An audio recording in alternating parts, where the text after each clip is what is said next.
Hi, my beautiful friends and followers and subscribers of my mother's channel. I am Queenston. I hope you all are doing good. I am here to hijack my mother's channel.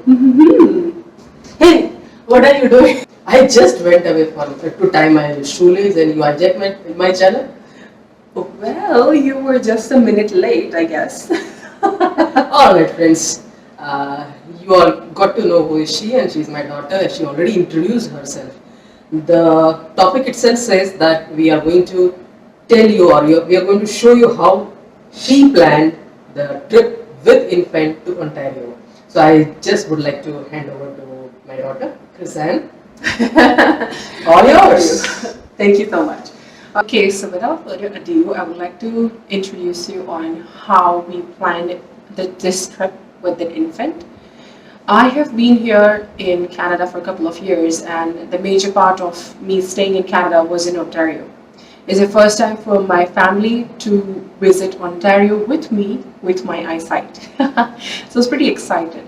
And also because I had stayed there in Ontario, I was aware of a couple of places that I was, of course, wanting to finish up the checklist. It was pretty straightforward. My husband has been there for a couple of months, but however, he did not get the chance to explore Ontario like I did while I was there. So when I say to travel with an infant, what happened is that my infant stayed with my mom. And that's how exactly I was able to plan. It was an extensive planning of about 5 days. We divided into a couple of phases. The phase 1 was where I wrote down each and everything to my heart's content on whatever I thought I could be able to finish or accomplish within the days that were estimated for us. We had a total trip plan from 30th of April until May the 7th. And so we made a list of the places that we thought we would go. Then the next thing was phase 2, wherein we striked off the places which were the least important, or let's say something that is okay if we missed it. And the third and the most important part comes into picture, that is, anything can go south, so be prepared for not seeing anything, not meeting anyone, or maybe staying at home because COVID is still not gone anywhere. Anybody can catch colds. We traveled in midway through the season, so it was kind of something that we did not know what would happen. So the list of places that we had made sure that we would see is going ahead in GTA, going in Toronto. So yes, the list of places included CN Tower, it included Ripley's Aquarium, Casa Loma, Toronto Zoo, and then also Royal Ontario Museum. Yes, pretty much about that. Then we also included a couple of other things which were there, which did not require any tickets or any sort. That is Humber Bay Art Bridge. Then there is also High Park, and there's cherry blossoms which were there. We were in the week where the cherry blossoms were at their peak, and you know what, cherry blossoms don't last for long in High Park anyways, and we were just lucky that we thought that we are going in that phase of time where they're going to bloom and we'll be able to catch some of those. Also, we had planned for a graffiti alley for Toronto as such, and also roaming around and seeing Nathan Phillips Square and seeing the nightlife of Toronto and catching some few glimpses of CN Tower. So that's where it came into Toronto.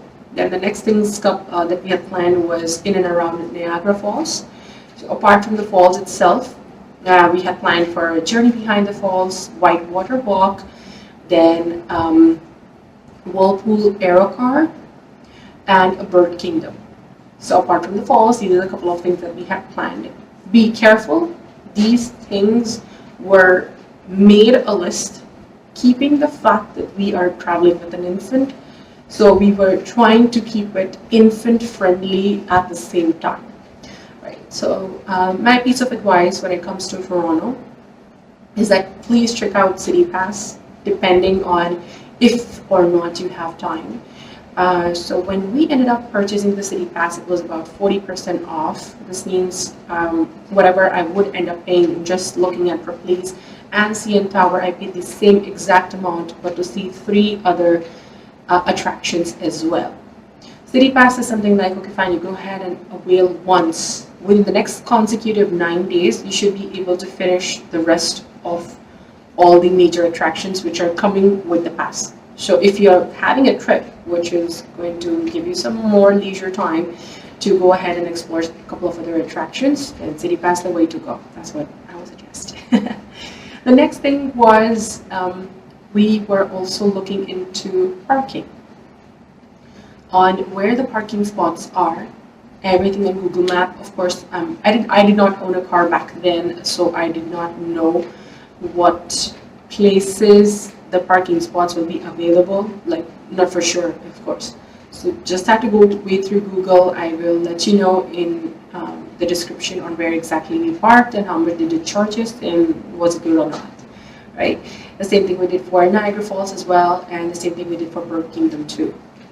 In Niagara Falls, another story is that you can check out Niagara Parks, website of Niagara Parks, if that's something that you would like to do.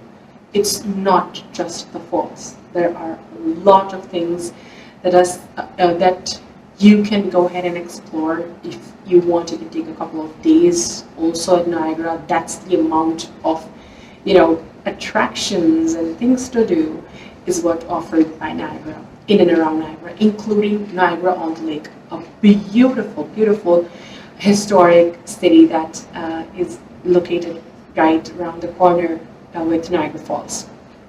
So that was also on the list, yes. We also had planned one more place which I forgot to mention completely. It was also Paris. It's titled as, if I do not mistake, it's titled as the most beautiful city of Ontario, and we really loved it. It was really beautiful experience. So this is about all the phases that we have thought we would go. Then after this list, we went ahead with putting each and every major attraction which we thought that we would want to complete. So, okay, fine. We divided into what all days can be divided into, and deciding if or not we can make it happen. We started our day off early. That was one of the major things that we were, heading for. Then, like I said, we were traveling with an infant. So, and my child she is about going to be one year soon, so she's 11 months. This means she's on solids. So we used to get up early, myself and mom, we used to get up early and we used to make sure that, our food is ready to go for the whole day. We always used to carry extra because, with babies, you can never tell and they don't speak, so you never know what's going to happen with us, right? And we don't want to have a bad day with her. We surely don't want to spoil her mood, because if she's not okay, none of us are okay, right? So, yeah, we used to make sure that we, prepare her food and everything's ready to go. Also, one of the major things what we did was putting each and everything into Google Maps and checking the distance from the place that we stayed. The place that we stayed was offered, one of our friends was actually hosting us. So that's something that was a major time saver that we had. Okay, fine. Like, I stayed there for a couple of years, had good contacts, and our friends were happy to have us at their place, and we were so happy to have that as well.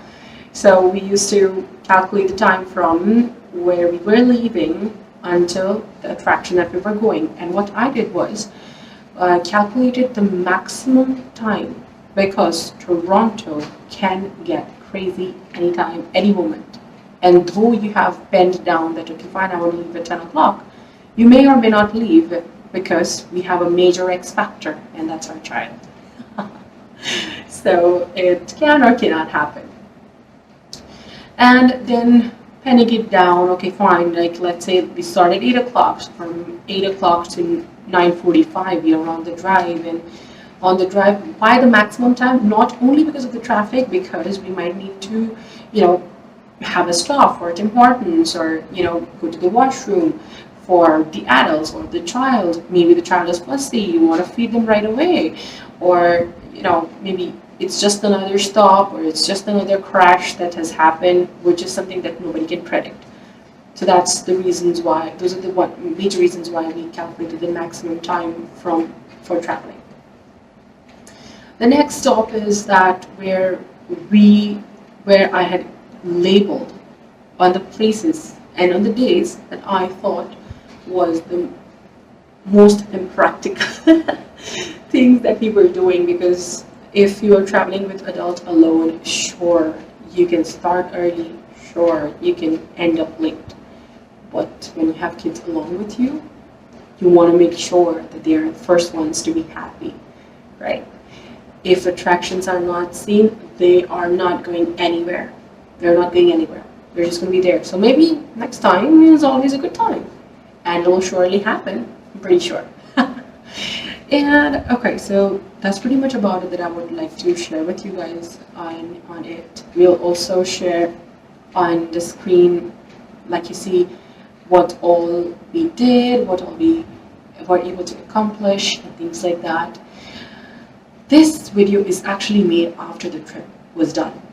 So to follow, you need to subscribe to the channel. Or follow for part 2, where we will be disclosing on what exactly we were able to accomplish from the extensive planning that we had done versus what we were able to do were two different things, right? So follow for part 2. Do like, share, comment, and subscribe. A piece of advice from this granny. Ontario may be very warm and the weather is going to be good in summer. However, if you are going in spring or fall and if you are accompanied with this infant, then make sure that you cover her ears. Otherwise, they will catch cold very easily.